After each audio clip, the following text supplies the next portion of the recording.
என்றும் டிஎம்கே தான் ப்ரோ. ஆ. என்றுமே டிஎம்கே தான். ம். இப்போ வந்தா பதிலாம் முதலமைச்சர் ஆக முடியுமா? நீங்களே சொல்லுங்க. இப்போ அந்த நேத்து வந்தா பதிலாம் முதலமைச்சர் ஆக முடியுமா? என்றுமே டிஎம்கே தான். ம். 72 வருஷமா டிஎம்கே தான் இருக்குது. டிஎம்கே தான் முதலமைச்சரும். நாங்க எல்லாமே டிஎம்கே தான் சப்போர்ட் பண்ணுவோம். விஜய் எல்லாம் ஆளே கிடையாது ப்ரோ. 2026 விஜய் ஜெயிச்சிருவாருங்களா? சிஎம் ஆயிடுவாருங்களா? நம்பிக்கை இருக்கு. ஓகேவா? அது ஒரு டவுட் தான். ஓகேவா? நம்பிக்கை தான். நம்பிக்கை இருந்தா ஜெயிச்சிருவாரு அண்ணா. விஜய் வந்தா எல்லாம் மாறும்னு நினைக்கிறீங்களா? மாறும் நினைக்கிறேன். எல்லாமே வந்து அவங்க தலைமுறையா அவங்களே ஆள்றாங்க. யாரு? ஓகேவா? திமுக. திமுகவே ஆள்றாங்க தலைமுறையா. இந்த வாட்டி வந்து விஜய் அண்ணா வர வைக்கலாம். ஓகேவா? அவர் தான் என்ன பண்றாரு பார்க்கலாம். திமுக மக்களுக்கு எதுவும் நல்ல செய்யலீங்களா? திமுக வந்து நம்ம மக்களுக்கு எல்லாமே நன்மை செஞ்சிருக்காங்க. செய்யல சொல்லல. என்ன இருந்தாலும் வச்சுக்கோ, அவங்க ஆட்சியே பெருகுது. அவங்க அதான் தாத்தா, அப்பா, அண்ணா எல்லாமே அப்படியே அவங்க வம்சம் வழியே வருது. பேரன் இவங்க எல்லாமே வராங்க. பேத்தி இவங்க எல்லாமே அப்படியே போகுது நீட்டா. அவன் நீட்டா போயிட்டு இருக்காங்க.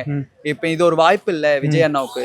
இந்த வாய்ப்பை வந்து கைவிடக் கூடாது விஜய் அண்ணா. நியோமேட்டின் ஹேர் குரோத் லோஷன். இது சாதாரணமான ஹேர் ஆயிலை விட பல மடங்கு வேகமா ஊடுருவி முடி கொட்டுறது, அடர்த்தியின்மை, சிறுவயது வழுக்கை போன்ற பிரச்சனைகளை தடுத்து முடி அடர்த்தியா வளர உதவுது.